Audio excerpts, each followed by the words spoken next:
আসসালামু আলাইকুম, welcome to my channel Itti kitchen. আজকে আপনাদের জন্য নিয়ে এসেছি বাঙালি খাবার সরিষা ইলিশ। চলুন বন্ধুরা শুরু করা যাক। প্রথমে এখানে নিয়েছি কাঁচামরিচ, শুকনো মরিচ, সরিষা, পেঁয়াজ বেটে নিব।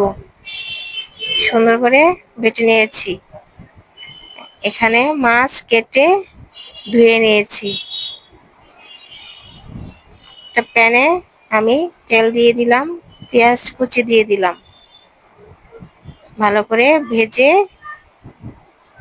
এখন দিয়ে দিব আদা রসুন বাটা আর জিরে বাটা। ভালো করে কষিয়ে নিব।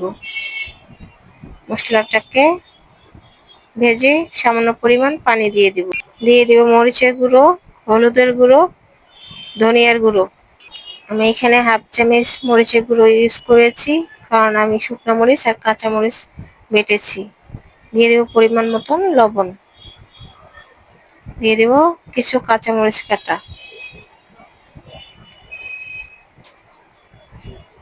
ভালো করে মশলাটাকে ভেজে এখন দিয়ে দিব সরিষা বাটাগুলি। এখন মশলাগুলি ভালো করে কষিয়ে নিব। সামান্য পরিমাণ পানি দিয়ে দেব। ভালো করে মশলাটা ভেজে নিব, যেন মশলাটা তিতো না হয়, সে কারণে আমি পরিমাণ মতন পানি দিয়েছি। এখন মাছগুলি দিয়ে ভালো করে একটু নেড়ে উল্টে দিব।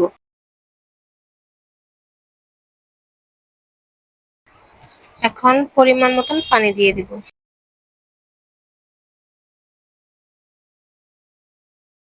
ভালো করে নেড়ে ঢেকে দিব।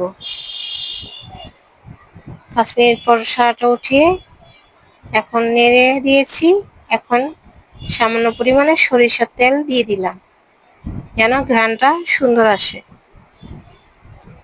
আবার একটু নাড়া দিয়ে দিলাম। এখন ঢেকে দিব। 5 মিনিট পর শাকটা উঠিয়ে